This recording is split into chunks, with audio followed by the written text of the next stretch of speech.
Hello everyone! So today meron po tayong panibagong tutorial dito po sa aking channel kasi madami pong nagtatanong sa akin kung paano ko po ginawa yung flowers na meron pong mga pantig. Ayan, so yun po yung gagawin natin now. So first step na gagawin natin ay i-click po natin itong insert. Ayan, insert, tapos click po natin itong shapes. Ayan, tapos hanapin po natin itong shape na to, yung oval. Tapos insert po natin dito. Ayan. Pero ang gagawin natin shape ay bilog. Ayan. So ayan na po, na-insert natin sa gitna. Tapos ang gagawin natin now, palitan lang natin yung kanyang outline or pakapalin natin. Okay. Diyan nyo lang po papalitan yung outline. Tapos now, gagawa na tayo ng petals ng ating flower. So, i-copy nyo lang to, tapos i-paste. Ayan. Ganyan lang po. Tapos, ayan. Ang gagawin nyo lang po, itadrag nyo lang po siya pababa. Ayan. Drag nyo lang po siya pababa, palakihin konti para maging petal. Ayan.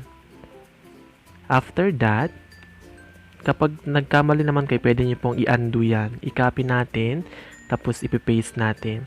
Tapos, ang gagawin natin na ay i-rotate natin yung pinaste nating shape. Ayan, yung oval.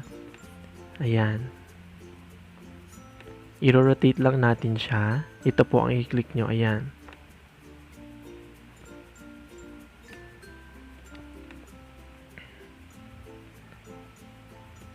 Ayan, tapos paste ulit tayo. Lagay naman natin dito, tapos i-rotate lang po natin siya ulit. Ayan. Pwede nyo pong i-adjust na i-adjust mamaya yan kung hindi sakto yung nilagay nyo po. Ayan. I-rotate lang natin. Ayan. Tapos paste ulit para sa last na petal na ating ilalagay. Ayan. So, ayan na po siya. Ang gagawin natin now, since parang ano siya, hindi sakto yung petals, pwede natin yang i-adjust. Ayan. Tapos, palakihin natin konti. Ayan. Palakihin natin konti yung mga petals. Ayan. I-adjust nyo lang po ng i-adjust. Ayan. Or pwede pang gawing mas malaki yung mga petals. Pwede naman po para eksaktong-eksakto. Ayan.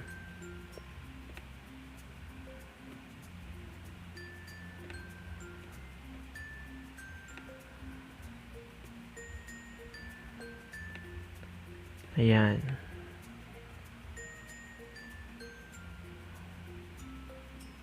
Okay, konting adjust pa tayo. Ayan. Lalagay natin siya sa loob para eksakto. Ayan. So, ang gagawin natin now, itong bilog ay dadalhin natin sa front. Ayan. So, click natin itong format. Tapos, i-click natin yung bring forward. Ayan. Bring forward. Okay. Ayan na po yung ating petals. Now, ang gagawin natin ay papalitan natin yung kulay ng mga petals. Gawin natin different colors. Pupunta tayo dito sa shape fill. Ayan, tapos maghahanap tayo ng iba't ibang mga colors na gusto nating ilagay dun sa shape. Ayan, so yan po yung napili kong colors. Ayan. Kahit anong kulay po ang gusto nyong gamitin, pwede naman po.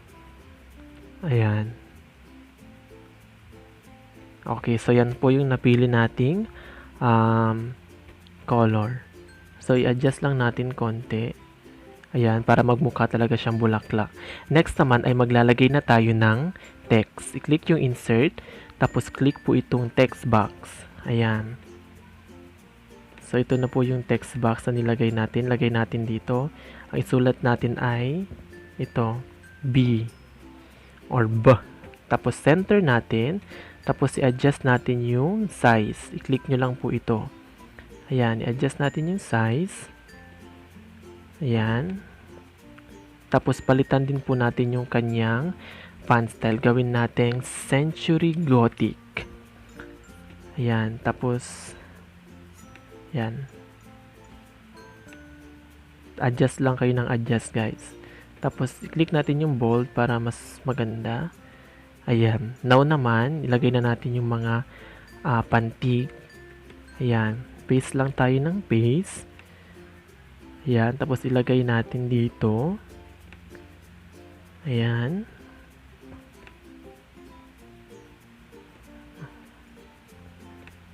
Ilagay natin sa mga petals yung mga text box na pinaste natin. Ayan. Tapos, syempre, papalitan na natin siya. Ba. Be. Bi. Bo. Bu.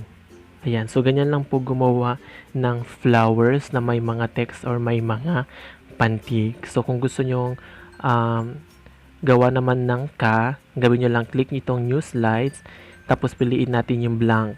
Ayan. Tapos, i-control A lang po natin. Control A.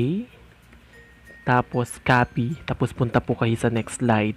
Tapos, i-paste nyo na po. Ayan. Siyempre, papalitan nyo na yung nasa gitna ng K or K. Ayan. K. K. Ki. Ko. Ku. Ayan. So, kapag nagawa nyo na yung first slide, madali na lang po yan.